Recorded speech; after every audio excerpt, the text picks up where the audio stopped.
¿Listo? Vamos a comenzar. Hola, muy buenas tardes a todos ustedes. Estamos a punto de iniciar esta presentación del libro Mugre Rosa de nuestra invitada especial, Fernanda Trías.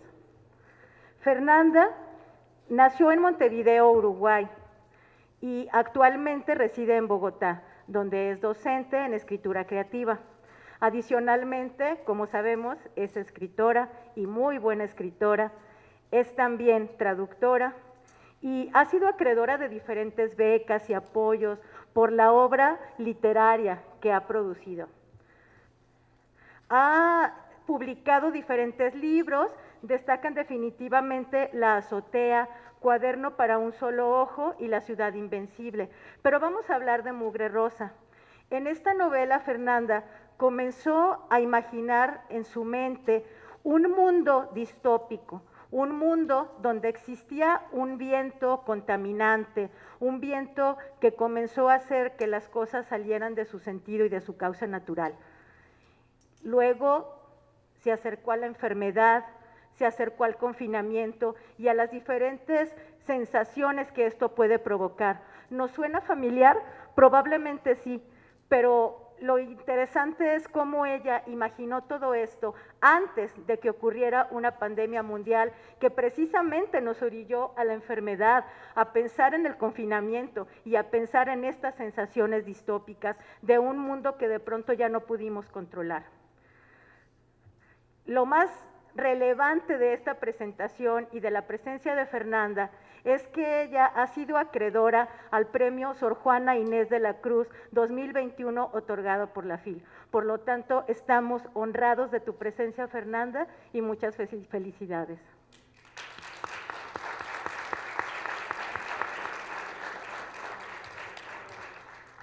Fernanda, ¿qué nos pudieras decir como palabras iniciales para tu público? No sé, sí, no sé. Puedo decir que lo bueno de tener que dar esta conversación con tapabocas es que ahora salgo bien en todas las fotos, ¿no? Pero bueno.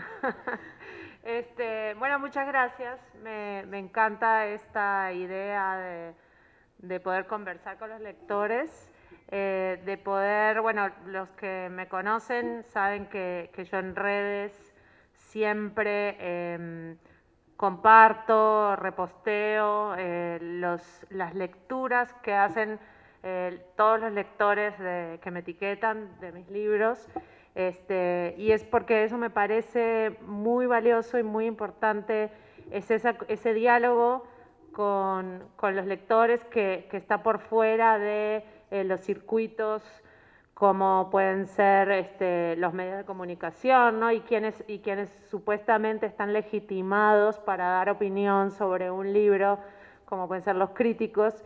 A mí me gusta salirme de ahí, poder conversar con los lectores y mantener ese diálogo, que es lo que creo que a todos los escritores más nos emociona, ¿no? Entonces, muy ansiosa de saber qué van a decir ustedes, cómo ustedes leyeron Mugre Rosa y tener esta conversación. Muchas gracias, Fernanda.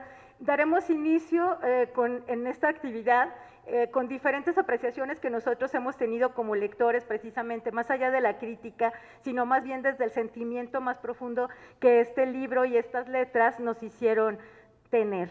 Y voy a comenzar con una primera pregunta para posteriormente establecer el diálogo entre todos los participantes.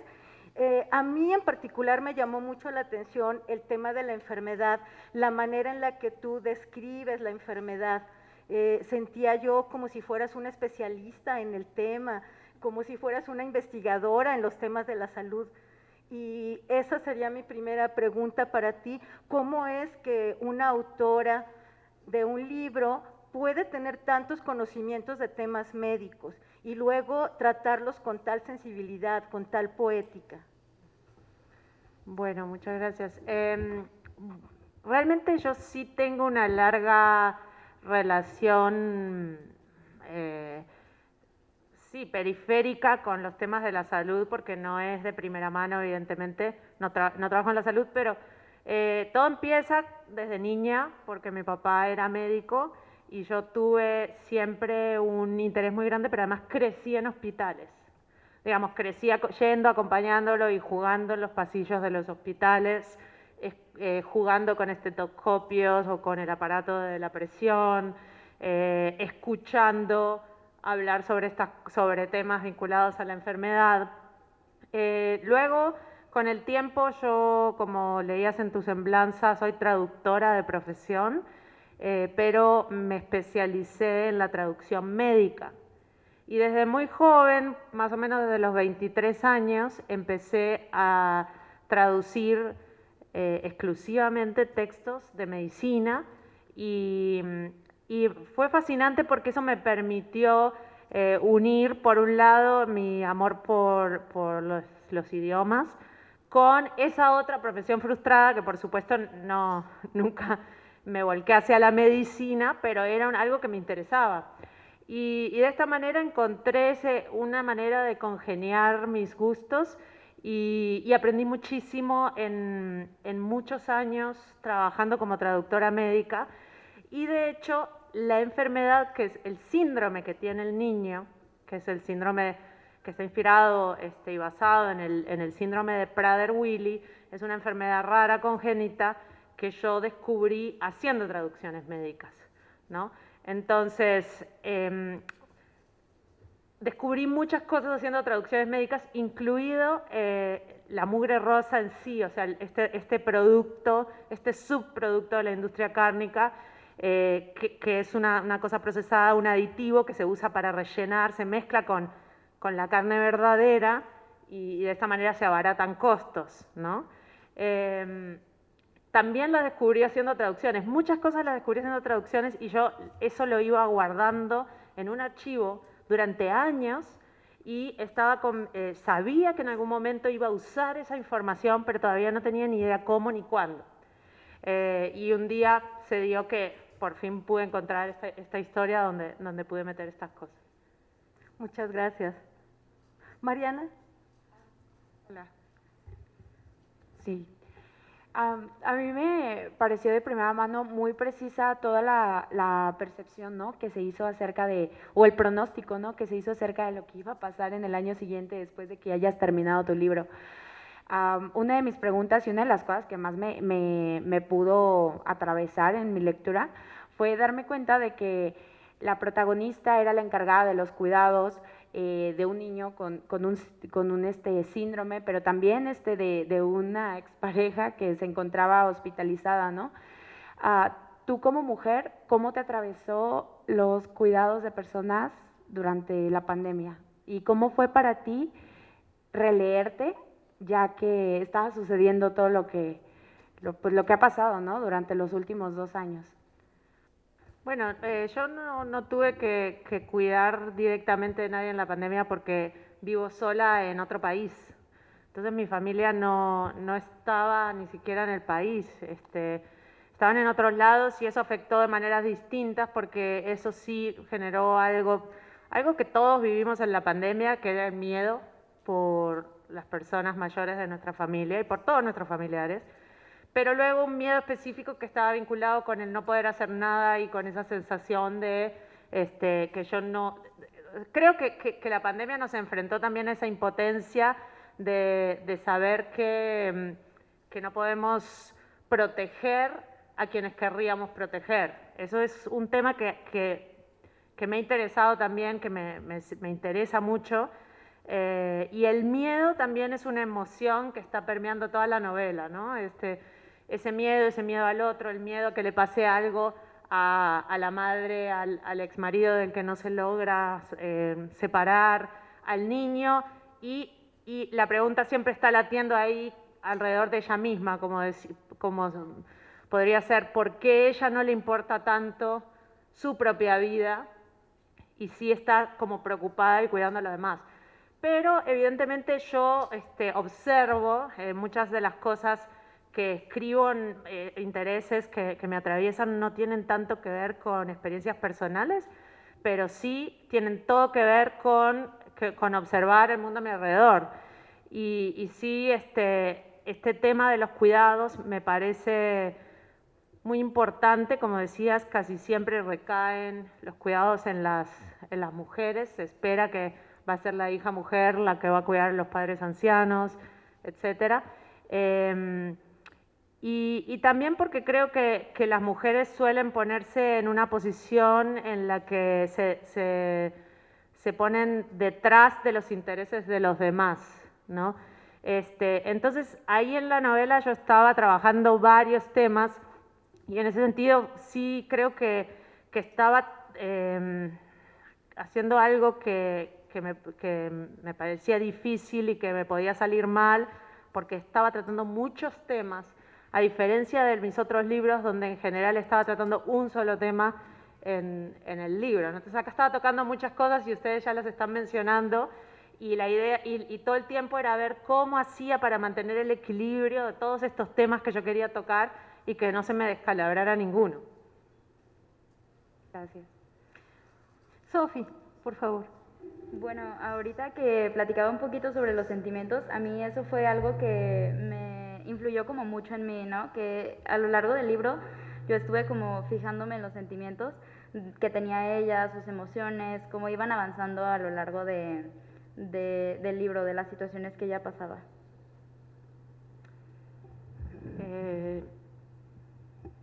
Yo también tuve que ir investigando los sentimientos.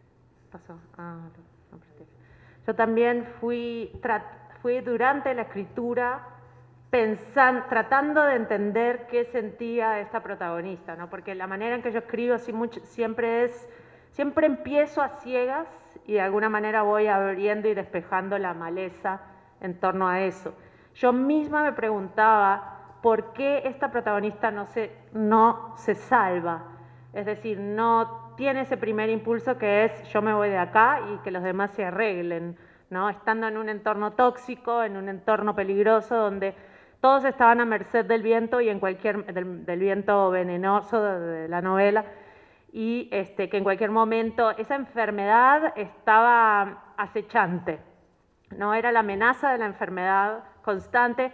El otro era siempre un posible portador, de que luego Trump lo popularizó, el enemigo invisible. Pero yo pensaba eso, ¿no? Cómo el hecho de que sea no es un virus en Mugre Rosa, pero como es una cosa que está vinculada con el viento, que es el aire, que no se puede ver y que no quedaba claro cómo se contagiaba, porque eso es una después de las cosas que vimos en la pandemia, ¿no?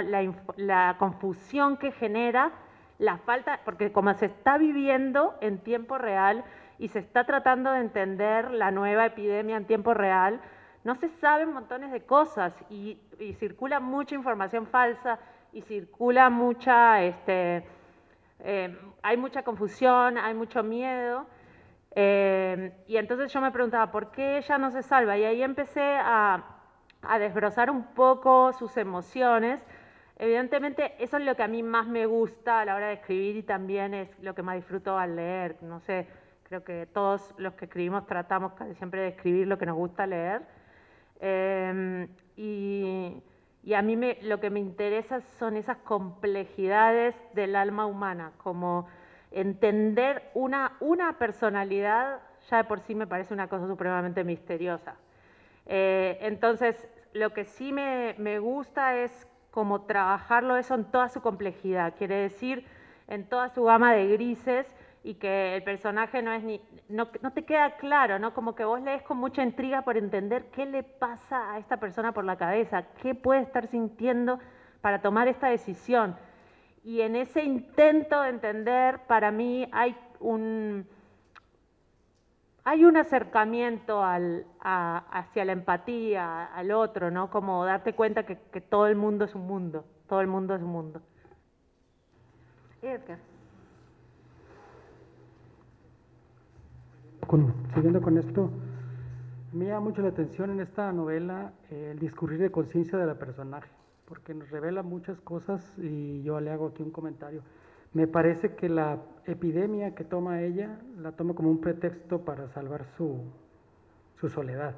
Como que yo la veo como que ella se justifica diciendo, pues tengo que cuidar al Max, tengo que cuidar a Mauro, tengo que ver a mi madre, tengo que ver a todos y como que se justifica su pobre vida en neblina, que no se ve bien, como que se desdibuja y hay un discurrir de conciencia constante en ese personaje que prácticamente es como una sociedad misma, ¿no? O sea, vive en un puerto, todo lo ve rojo, lo ve con niebla, todo lo ve borroso, camina y siempre es como poca gente, no hay nadie, parece como una ciudad desolada, pero eso lo justifica para no irse, por eso ella se quiere quedar a ganar un poco más de plata, porque el contraste de la novela, normalmente esta novela es de contrastes en espacio y tiempo, según mi percepción de la novela, porque quiere huir a Brasil y Brasil lo ve como ese lugar de muchos colores o de mucha música, o no sé cómo lo perciban los uruguayos, pero debe ser esa manera.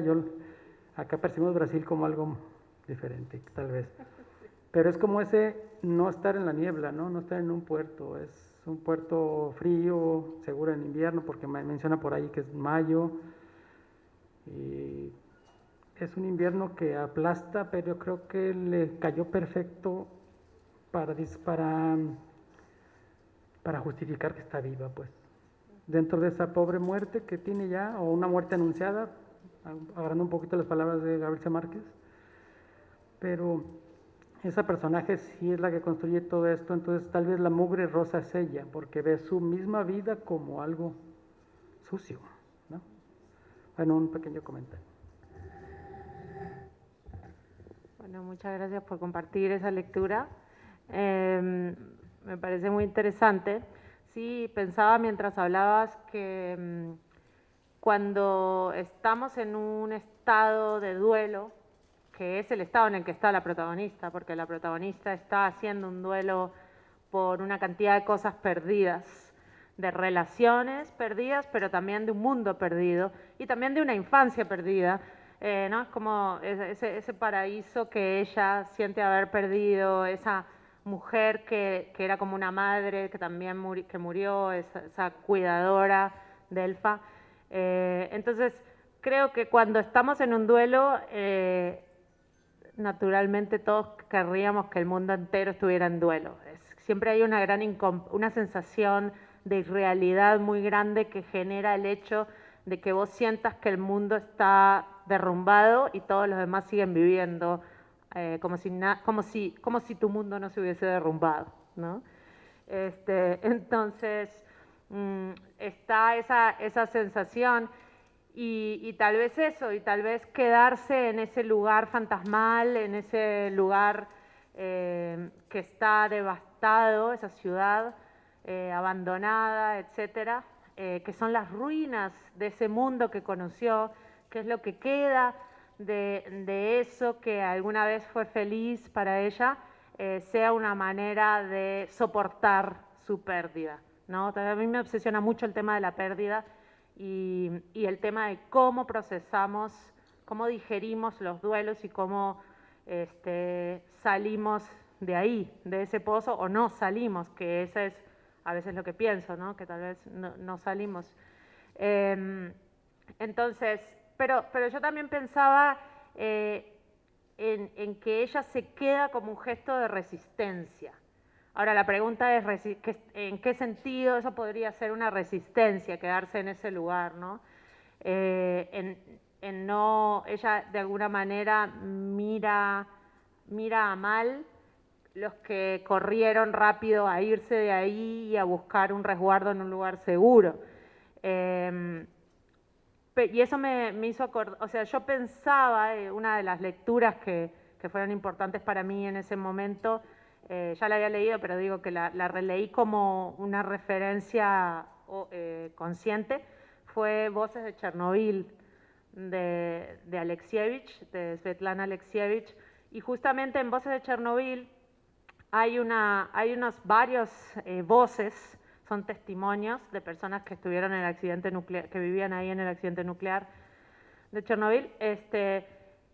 Había varias voces, pero recuerdo una de una anciana que no se quería ir de ahí, del lugar contaminado, y que no le encontraba sentido a irse de ese lugar, de dejar a su vaca y dejar su casa donde había vivido toda la vida, y sentía que quedarse era una manera, era su posición en el mundo, ¿no? Entonces, yo pensaba que muchas veces esos actos que pueden parecer absurdos, porque todos como sociedad creemos que el máximo valor es querer vivir, cuando tal vez no necesariamente, cuando tal vez sí tenemos derecho a morir como queramos, inclusive si es para el resto del mundo absurdo que una mujer se quiera quedar en un lugar completamente contaminado, ¿ves? Entonces, yo pensaba en eso y pensaba en la identidad, que tal vez ese lugar es lo que le da la sensación es lo que construye la identidad de esas personas, y que irse a otro lugar no es simplemente irse a otro lugar y nada más, sino que tiene un precio. Y ese precio hay que querer pagarlo. Y luego cada uno tiene derecho a ver si lo quiere pagar o no lo quiere pagar. Y tal vez esa identidad la está construyendo en el recuerdo. Porque lo que realmente le hace ser ella es el recuerdo de lo que fue, ¿no? Porque lo que está es muerto. Prácticamente está a punto de morir, por eso bueno, yo pienso que es como lo rosa, que está a punto de ser rojo completo, que es la muerte, ¿no? Y irónicamente podría ser que eso le da vida, el recuerdo y la dicotomía entre el recuerdo y a veces el olvido, como esa dicotomía constante de qué olvido y qué recuerdo, qué es lo que me hace ser yo, qué es lo que me hace no ser yo. Por eso tal vez no quería irse del lugar, porque quería saber qué era ella, ¿no?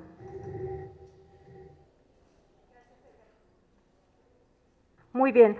Además de, entonces, estas enfermedades que estábamos hablando previamente, que son el síndrome, que son estas enfermedades crónicas como las que tiene Max, hablas también de alguna manera de salud mental, no nada más de la enfermedad física, sino también de la salud mental, que tendría que ver con la manera de confrontar la pérdida, de vivir el duelo.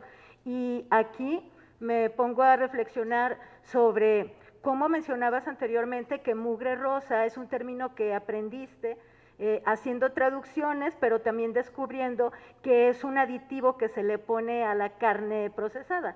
Y cómo entonces una mugre rosa que existe físicamente se puede llevar después a una situación mental y luego conectarlo con lo que está ocurriendo en un mundo que es muy amplio, pero que a la vez la protagonista lo hace tan propio en su microcosmos como para pensar en el amor perdido, en la madre que realmente no era su madre natural, en la madre que sí ha sido una madre, pero con la que está distante. O sea, lo que mencionabas antes, hay tantos elementos que pudiste conjugar, pero como uno que es muy tangible, como la mugre rosa, procesamiento industrial, algo del tema consumista, tú lo puedes llevar a decir, no, bueno, es que esto también puede ser intangible y está en el aire y nos está permeando a todos, y de alguna manera mi propio psique, que también está contaminado, luego lo puedes enlazar.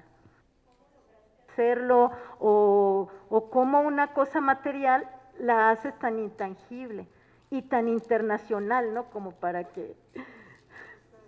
Es una pregunta muy difícil. Eso lo más difícil de hacer cuando estás escribiendo, como ir conectando subterráneamente toda esa red de sentidos en la que ciertos elementos visibles de la trama se van conectando con otros sentidos, con otros sentidos que están, que ya no es, o sea, no están dichos, no están puestos de manifiesto, pero que evidentemente están tejiendo esa red que es el subtexto, ¿no? Entonces, no sé cómo hacerlo. Yo creo que tiene mucho que ver con mucho tiempo de ir procesando eso, ¿no? Como, por eso es que a mí me da gracia cuando me dicen, ay, no, pero entonces la novela la escribiste, pero la terminaste ¿en qué mes exacto de 2019 para calcular si sí me había adelantado la pandemia o no me había adelantado la pandemia? Cuando llevaba 5 años pensando la novela y tratando de justamente de ir construyendo toda esa red de sentidos. Entonces, de alguna manera la mugre rosa también estaba en la mente de la protagonista, no nada más en el viento.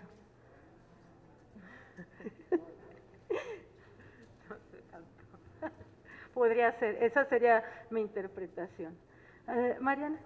Una de las cosas que me parece como más interesante es que más que retratar una ciudad distópica, una ciudad gris, retrata sobre todo la relación que tienen los personajes, ¿no? Hacia la protagonista y cómo todo este contexto, a lo mejor posapocalíptico o apocalíptico, llevan a tener relaciones complicadas, pues en todos los sentidos y factores de su vida, ¿no? Esto me parece muy como, pues no sé, importante porque más allá de lo que estuviera sucediendo, si había una crisis climática, una crisis alimentaria que era verdaderamente evidente, me parece también hace hasta una crítica como, no sé si lo hayas hecho en ese sentido, pero me parece hasta una crítica capitalista, ¿no? El hecho de que estemos hablando de un síndrome que hace que el niño todo el tiempo esté consumiendo alimento, y que no pueda evitar hacerlo de alguna forma, me hace pensar que también en todo este aislamiento que vivimos pudo haber sido hasta una metáfora al consumismo capitalista que tenemos. Quizá a lo mejor no lo hiciste ese sentido, pero me suena mucho eso, ¿no? Al consumismo constante que debemos tener para tener una estabilidad en nuestras vidas. Sí, sin duda eso lo tenía en la cabeza. No desde el comienzo necesariamente, porque al comienzo lo que me importaba sobre todo era la relación de la mujer con este niño que tiene este síndrome específico, que como les decía, lo descubrí de esa manera, haciendo traducciones, y cuando lo descubrí me obsesionó porque me pareció completamente que si hubiese sido un invento para Hollywood no se lo creíamos. Y es real, absolutamente real, un síndrome que produce un hambre insaciable y una necesidad, obviamente siempre que tenemos hambre queremos comer, pero digo, desde que el cerebro no puede, no tiene la capacidad de enviarle la señal de saciedad al cuerpo y decir, ya, no quiero comer más, evidentemente hay un agujero que es imposible de llenar y estas personas sufren mucho y realmente hay una cosa muy difícil en el síndrome, porque además el síndrome tiene otras implicaciones que tienen que ver con el desarrollo, entonces tampoco estas personas tienen toda la capacidad intelectual para darse cuenta de lo que están viviendo, y entonces, por supuesto, hay una necesidad instintiva de saciar el hambre, pero el hambre es insaciable. A mí me parece que es tremenda, es una cosa demasiado fuerte que me hace pensar que si lo pensara como un círculo del infierno podría ser un posible círculo del infierno. Y sin embargo es una enfermedad que ocurre, es rara, es de 1 en 1.000.000 de casos, pero ocurre en todas partes del mundo, hay casos. Incluso en Colombia, gracias a haber escrito Mugre Rosa, una mamá de un niño con este síndrome me contactó por Facebook. Entonces, cuando yo me obsesiono con eso, con la sensación de lo que se debe sentir, de tener esa constante necesidad y ese constante vacío, ¿no? Que es dolor, porque es doloroso, quería como pensar esa historia realmente, esa historia humana entre este niño específico y esta mujer específica. Pero luego, cuando ya estaba metida en la escritura, no pude evitar darme cuenta de que había una metáfora evidente hacia este mundo, esta sociedad que es capaz de devastar completamente el medio ambiente y destruir el mundo en el que vive con tal de seguir consumiendo y seguir viviendo cada vez en un mayor confort, que es una cosa también insaciable porque hasta los que más tienen siempre quieren tener más, o sea, no hay límite jamás para el consumo. Y luego la otra cosa que pensaba respecto a lo que decís es que yo pensaba, sí, en historias específicas dentro de esta gran catástrofe, porque las catástrofes no pasan en un vacío, o sea, las catástrofes le pasan a personas individuales. Entonces, cuando estamos pensando, va a venir el fin del mundo, se va a inundar no sé qué, va a venir el otro incendio de no sé cuánto, va a venir el otro huracán, estamos, ¿no?, con todo el cambio climático, esto no es simplemente cosas que van a pasar, estas cosas van a afectar a personas individuales que tienen una historia, que tienen una vida, que tienen amores, que tienen pérdidas, que tienen todas estas cosas. Y luego con el COVID, luego explota el COVID y empezamos a ver números y números y números y números de muertos en cada país, y cada muerto es una de estas historias. Yo simplemente lo que estoy haciendo es agarrando una del montonón de historias que seguramente están ocurriendo dentro de ese mundo de mugre rosa, ¿no? Bueno, para mí fue muy impresionante ver cómo desde otra perspectiva una pandemia, cuando ya vivimos una, y tengo entendido que empezaste a escribir el libro antes de que empezara la pandemia.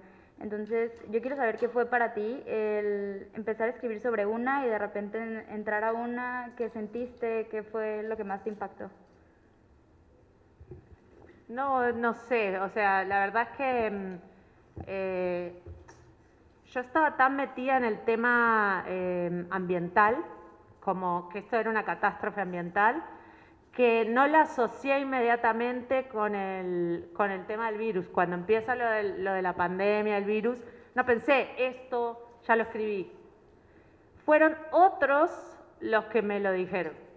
Y fueron esos otros, fueron los lectores externos que todavía no se había publicado, pero fueron amigos de confianza, que empezaron a señalarme todas las similitudes, y yo incluso decía, ay, no, pero bueno, pero esto no es un virus.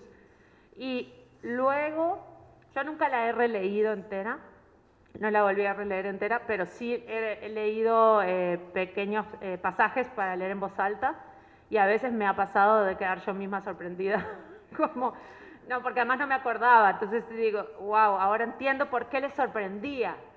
Yo me había quedado más en la onda de, yo quería traer a la mesa la discusión sobre lo que estamos haciendo con el planeta, y ahora la discusión se me fue para el COVID.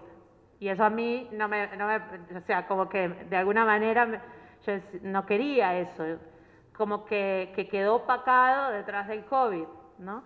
Pero no importa, porque igual permite hablar de otras cosas y igual está todo relacionado. Bueno, y ahora un poco más hacia lo personal. ¿Qué te dejó a ti como escritora, tanto en lo positivo como en lo negativo, escribir esta historia? ¿Algo te movió? ¿Algo te estabilizó?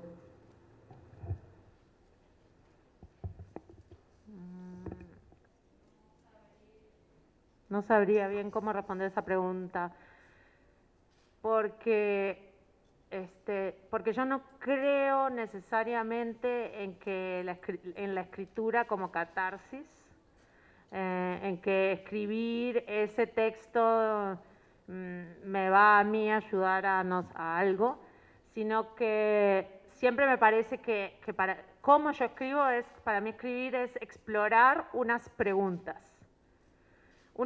para las que no tengo respuesta, por eso lo escribo. Si tuviera la respuesta, no sé qué haría. Bueno, pondría un puestito ahí no, como ahí para leer el futuro, me haría famosa de esa manera.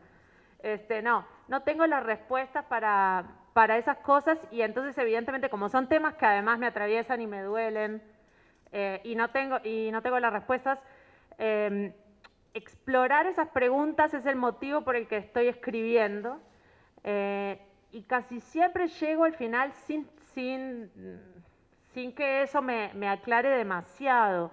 Sin embargo, el simple hecho de compartir esto con otros que de alguna manera me alivia, no sé cómo explicarlo, decir, esto está aquí, y otras personas al leerlo y al venir a comentarlo conmigo y al comentarme sus experiencias de lectura, por lo menos me siento menos sola en esa exploración. Pero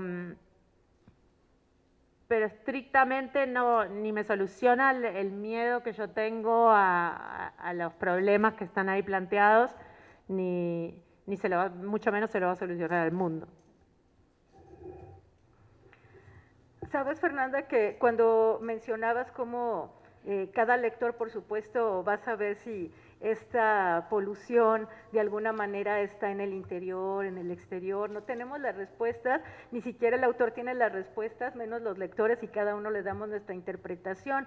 Y en ese sentido, bueno, en mi caso particular, sí sentí muy reflejado el tema de la enfermedad. Por supuesto, leí tu obra cuando estábamos en pleno confinamiento y por supuesto que fue inevitable, efectivamente, aunque se aludía a que no era un virus, pero sí pensar en algo que estaba en el aire y que nos estaba provocando estar encerrados, que nos estaba haciendo repensar en todas esas relaciones o en todas esas personas que ya no podíamos encontrar porque simplemente no era posible, o sea, por nuestra propia vida, ¿no? O sea, por nuestra propia tal vez humanidad o supervivencia, y que algunas veces pudimos cruzar esa línea de supervivencia y arriesgarnos por encontrarnos con el otro.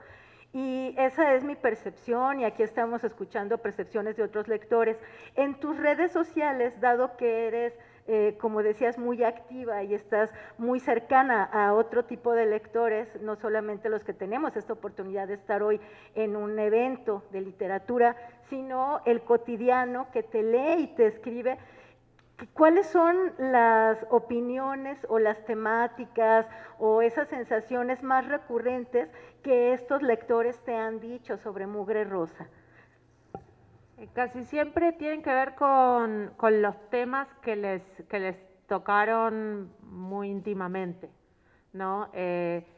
Por un lado, el tema de la enfermedad, sin duda, de los cuerpos enfermos, que era algo que yo quería también pensar en el texto, como están estos cuerpos que son prescindibles para la sociedad y que incluso son molestos y que incluso estorban y que estaría bueno sacarlos de la vista, que son los cuerpos enfermos, ¿no?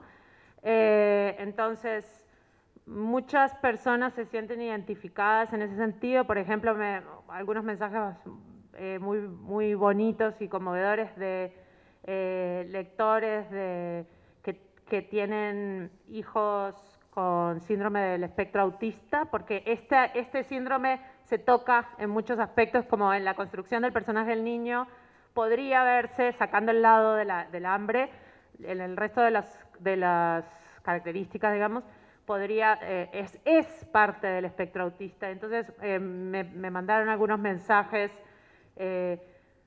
por ejemplo, un lector que es papá de un niño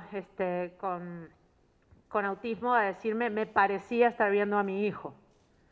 Eso es fuerte, y se sentía representado, se sentía entendido, ¿no?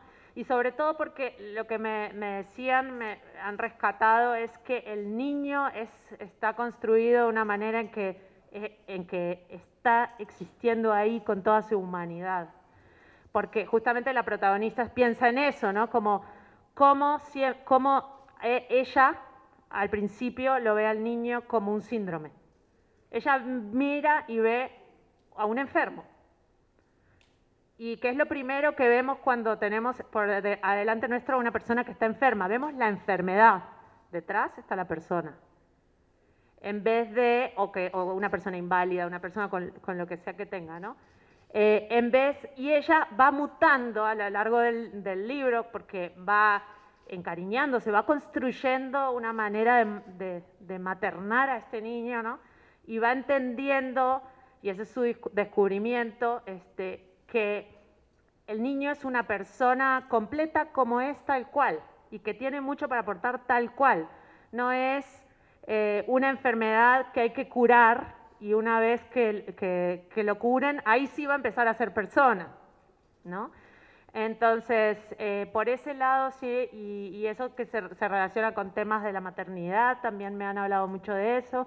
Y luego lo que tiene que ver con lo ambiental y con el miedo y con el tema del consumo sin límite en el que nos hemos convertido, y también muchas personas se identificaron mucho con el encierro y la claustrofobia de las cuarentenas, y con la distorsión del paso del tiempo, que es otro de los temas que está ahí presente, ¿no? Como cómo se siente que pasa el tiempo o que no pasa el tiempo o que el tiempo se repite y que gira en un círculo en un tiempo de encierro donde ya vimos cómo se trastoca, ¿no? Y con el miedo y con todas esas cosas que tienen que ver con la pandemia, y eso fue otro punto que se identificaron muchas personas. Ay, perdón. A mí me parece justamente que ahorita mencionabas que a lo mejor no hiciste como desde la perspectiva de un virus, ¿no? Y sobre todo trataste de enfocarlo más como en la crisis climática que estamos viviendo.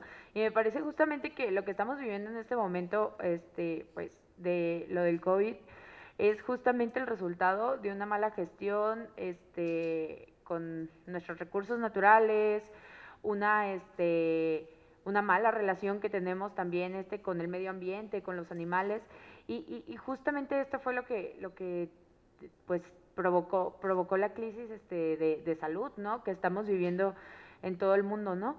Y justamente esto, o sea, a mí me hace mucho pensar que el manejo de los cuerpos, lo que mencionabas ahorita, ¿no? Del manejo de los cuerpos desechables, pues al final lo sufren quienes menos tienen, ¿no?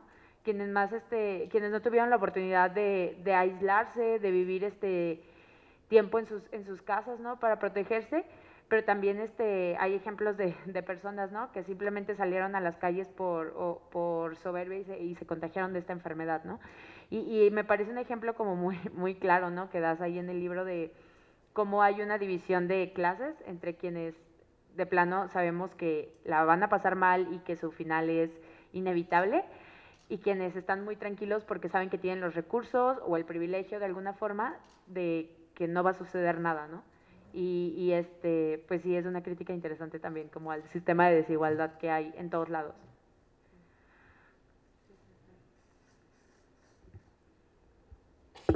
Bueno, en general me parece que es una novela muy lograda en cuestión de la narrativa, porque sí, son muchas historias, es como una rayuela que dicen en Sudamérica, y son muchas historias que se van entrelazando, pero sí se conectan, y se conectan con una paz, con una certeza discursiva. Y por último, para participar con esto, es que yo creo que esta novela se puede decir que es una novela de colapso aceptado, aceptado, sí, y como dice la mamá ahí, y cuando tú dices ahorita de las madres, yo también escuché a la mía diciendo, lo mereces, ¿no? Porque lo mereces, como esa dialéctica de lo mereces.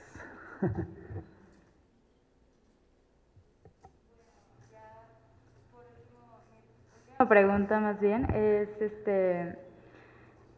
vi que ella tenía como su círculo, nada más de ella, de muy poquitas personas, yo me imagino gracias al confinamiento, pero mi pregunta es, ¿qué pasa con todas las personas que ella tiene que dejar atrás? Porque me imagino que tenía amigas, me imagino que tenía pues a su papá, o sea, ¿qué pasa con todos ellos que tuvo que dejar atrás? Me hubiera gustado como que se hubiera como involucrado un poquito más, ya que, bueno, a mí en lo personal es algo que me afectó mucho, separarme como de mis amigas y de todo eso, pero no se muestra ahí en la historia. Sí, ella dice en determinado momento que todo lo demás se fueron y que la llamaban para tratar de convencerla de que entrara en razón y de que ella también se fuera, y que no entendían cómo, o sea, que realmente le frustraba no entender qué le pasaba a ella por la cabeza, por qué se quería quedar, y de alguna manera siento que eso la fue dejando sola. Es como, bueno, sí, no se quiere salvar, chao, ¿no? Entonces sí, pero yo quería sí acentuar ese estado de aislamiento y de soledad que evidentemente con red de apoyo no lo vas a tener tanto. Entonces, ¿cómo hubiesen sido las cosas si ella sí tuviera red de apoyo? Las cosas serían diferentes, pero pienso que hay mucha gente que está muy aislada y sin esa red de apoyo, que de pronto te pueda ayudar también a que veas la situación en la que está. Entonces a mí me convenía, narrativamente hablando, que la protagonista estuviera sola, porque está ella enfrentada a su destino y ella acorralada por sus propias decisiones, que es algo que Ya desde que en la azotea, mi primera novela, es lo fundamental, cómo nosotros, cada uno de nosotros como héroes trágicos, vamos tomando decisiones que nos van acorralando cada vez más contra el borde del precipicio, y cuando ya nos encontramos en el borde del precipicio, ¿qué vamos a hacer ahí? Ahí, ese punto, para mí es el más interesante narrativamente hablando, porque ahí es cuando vas a ver realmente de qué está hecho alguien. En ese momento límite es cuando vos realmente vas a decir, bueno, a ver de qué está hecha esta persona. Va a saltar por el abismo, ¿qué va a hacer ahora que ya se acorraló? Pero casi siempre, si miramos, fueron nuestras propias decisiones que nos fueron llevando hasta ahí. Fernanda, comentas lo de estar al borde del precipicio y entonces darnos cuenta de lo que va a suceder hasta ese momento. Y en el libro mencionas también un estado de limbo que se puede encontrar, por ejemplo, en los enfermos terminales en las clínicas, que se puede encontrar también en un niño enfermo que siempre tiene hambre, que se puede encontrar pues en la pérdida y en el duelo. Entonces, este limbo que vemos reflejado nosotros aquí en Mugre Rosa parece ser también un modus, ¿no? O sea, como un hilo conductor tal vez de estas historias. Podría ser que sea este estado límbico, este estado de no saber realmente dónde deberías de estar. Sí, o sea, el limbo en el que estamos ahora, por ejemplo. Exacto.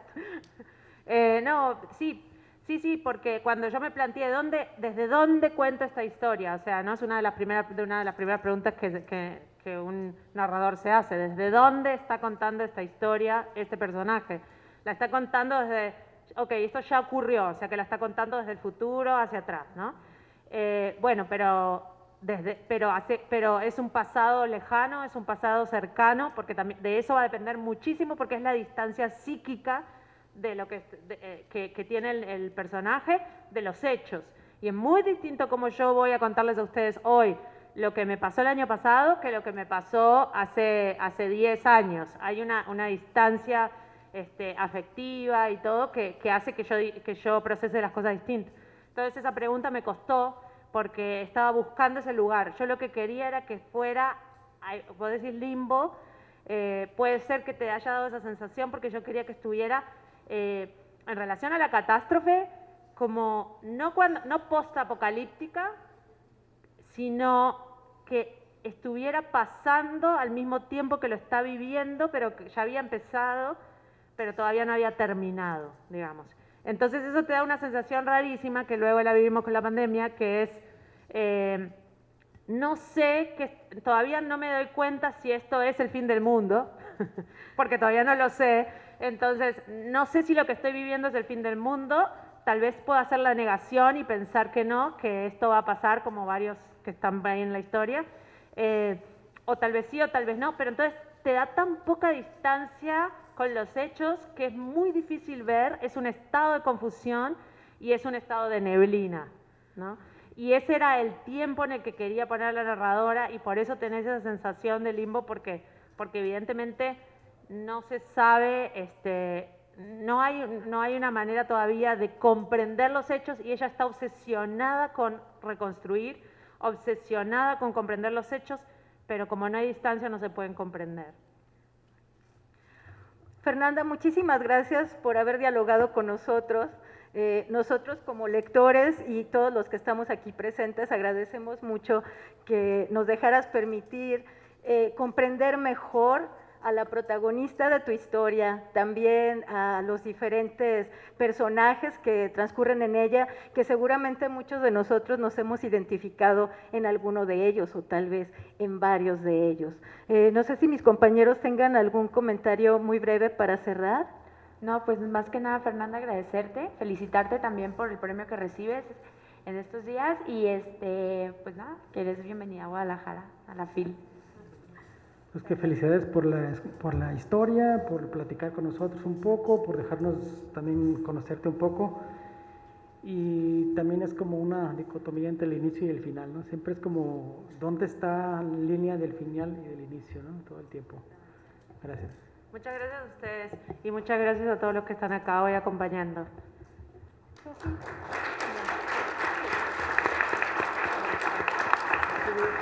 El 1 de diciembre se hace la entrega del premio Sor Juana Inés de la Cruz a Fernanda Trías, por lo tanto los esperamos para que nos acompañen y por supuesto darle una merecida ovación el día de hoy y también el 1 de diciembre.